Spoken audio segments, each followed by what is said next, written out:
Just really excited to be back on the practice field today after our bye week. Um, we had a really good week last week.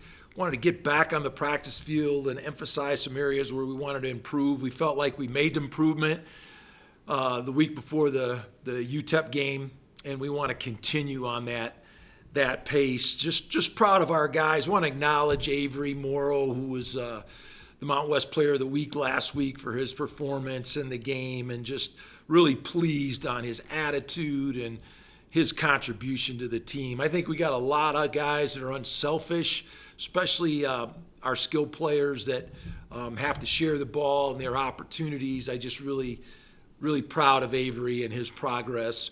We had a great week last week. We got on the road, went recruiting. Our coaches were all over the country. We're getting a great response from our announcement that we're moving to the Pac-12. And so really excited about some of the kids that we can get in on in the recruiting space. Back on the practice field today, really getting ready now, dialing in on a really good Oregon State football team. Going and playing them on the road in Corvallis is always a challenge. Trent Bray's taken that program over, and he's really continued a lot of the great qualities they've had. They've been a really physical team running the football in recent years. They played really good, sound defense. They're doing an amazing job of controlling the time of possession. I think 37 minutes leads the country. It's kind of like when you play an Air Force team. They really sit on the football. So we have to do a great job. They got two really good running backs, and Jam Griffin and Anthony Hankerson, really good receiver, and Walker. So they do a nice job offensively, really physical team running the football. On defense, they're multiple. They've been very sound and solid that way. I really am impressed with Skylar Thomas, their strong safety, number 17. Really good linebacker in Chisholm, and Taylor is a defensive end that really does a good job of rushing long, kind of gets his hands on balls a lot. Really big challenge for us to go on the road and play them there. We're really excited about it with the progress that we're making as a football team, and should be an old school physical football game we're looking forward to. You said one of the goals that you needed to kind of get done in the bye week was get healthy. What is the status of Torrey, Jack? Those guys? Yeah, I think both Torrey and Jack are going to be available to play this weekend. They both practiced some today. Hopefully they'll continue to make good progress. I'm also hopeful that, Newer Gottooth will continue to make progress. He was on the field. He got some snaps today for the first time in about a month. And even DeAndre Gill, I'm hopeful that he'll be back, that those kids will continue to make progress. I liked where our bye week was, after having a month of games. It's good to get a little break and kind of reassess where you are, get some guys healthy. And so I'm excited about those guys coming back. We're anxious to get Torrey back and really anxious to get Jack back.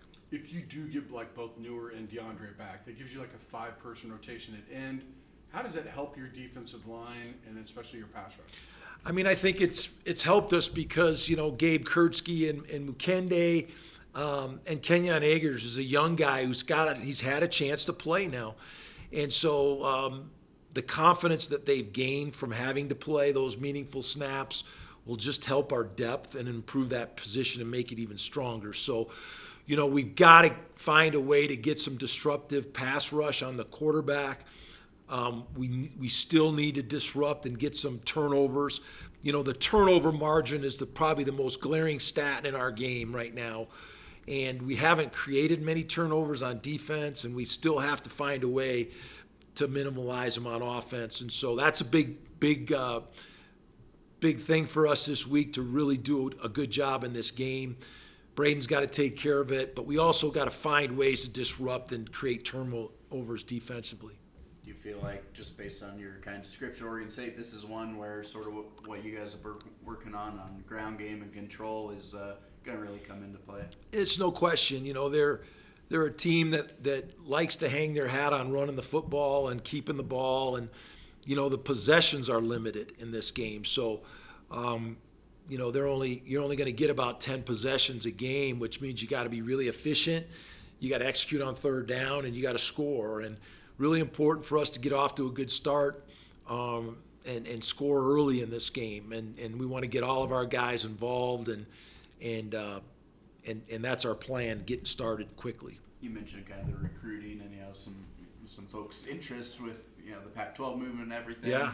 This is obviously a future conference foe. Do you feel like you'll get a little bit more of those, maybe recruiting eyeballs of like, hey, these are two, kind of future? Yeah, we spent a lot of time in California this past week, and there's a great response from the kids there and the coaches that were moving to the Pac-12. This is obviously a future opponent and a very good program, and so this is kind of eyes of the future here. This is what our conference season is going to look like here in the next couple years. When you talked about bi-week games, wanting to focus on certain things to get better at, what are those areas where you felt like you really got a chance to improve? Yeah, just our collective execution offensively. We got to get our playmakers going and in things that are complementing our run game. So it was good to get Torrey back in practice. We're really getting a lot of work with Jamari Pearson and Caleb Goody and our young receivers. And so, even Jordan Ross is getting a lot of reps. Those guys got to start making a real impact in our passing game. And, Armani continues to get better. I was really pleased the way he battled last game and came up with a big touchdown. I think that shows progress in his game. And so we're just continuing to work these skill players, get them on the same page with Braden, and get that connection going. You did want to see your yards per rush allowed below 4, which you've gotten to right now, but this is a team that ranks 7th in the country. Yeah. What have you liked best about the way your defense has played against rush this year? Well, I think we've shown improvement, and we haven't really seen a team like this that really hangs their hat on the running game.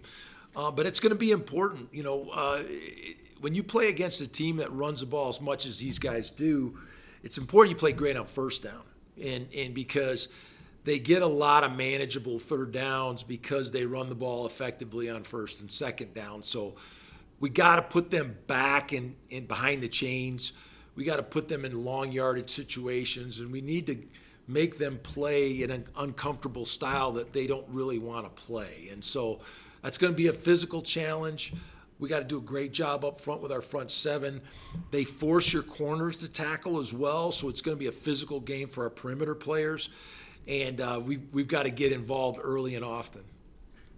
The one thing I don't know how much you look situationally, third downs have been kind of an issue for you this year.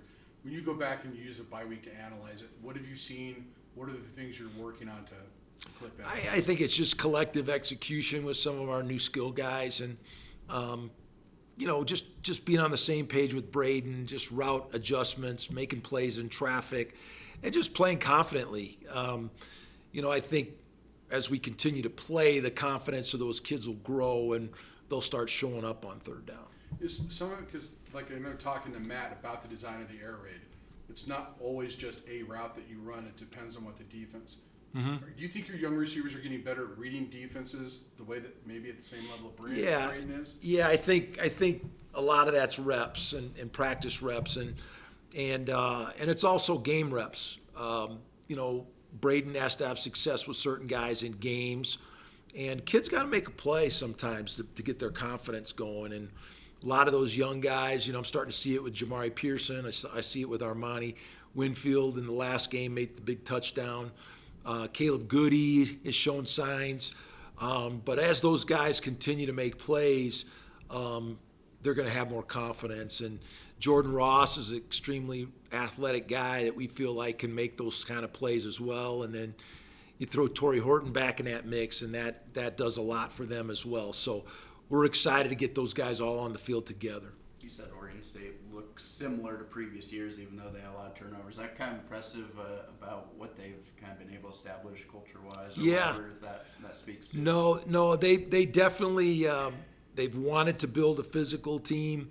They've wanted to build a program that plays great defense and runs a football, and that's what they do. They don't take a lot of chances. They don't have a lot of explosive plays, but they do run the ball consistently well. And so we got to gear up for that. You know, as a defensive player, you got to get excited for games like that. They're old school kind of players, and so we're excited about that opportunity. Is that a bit of a different type of mental battle, I guess, to be in the 3 yards on cloud dust Yeah. type of battle? Yeah, I mean, if you play defense, you get excited about those games because you can kind of anticipate what you're going to see. There's not a lot of smoke and mirrors and tricks. It's just a lot of physical football that's going to run right at you. And so our guys got to be prepared for that. You know, we got to play with great pad level and fundamentals, and, you know, that's what we've been preparing for in practice. For a team that has such a large time of possession, are you guys okay with playing that game with them and relying on your defense, or trying to come out explosive out the gates? No, I mean, I think we have to be effective. I mean, it's really important that we take advantage of our drives, convert on third down, and then score in the red zone. And then we got to stiffen up on D. I mean, there's two things when a team has the ball that long time of possession. Number one, you have to do a good job offensively, but, you know, you got to get off the field. You know, you got to put up a fight and put up a stand defensively and get off the field on third down. And so a lot of that has to do with playing good on first down.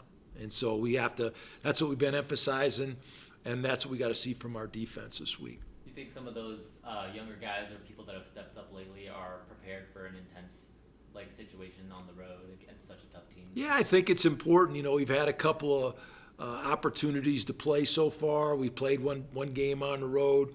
You know, and it's time. We've had some experience. Now we got to go step up on the road, play a tough team on the road, and we're excited about it. I mean, it's a special thing when you get to travel on the road and just be with your team. And our guys spend a lot of time together, and we've built a lot of closeness together with this group. And so now it's time to go on the road and show what we got. So this Saturday, when you got a chance probably to sit back and watch a little bit, other thing, what game caught your attention most? You know, I was watching quite a bit of. I actually was watching SC in Wisconsin a little bit, and then I watched a couple of our conference games as well.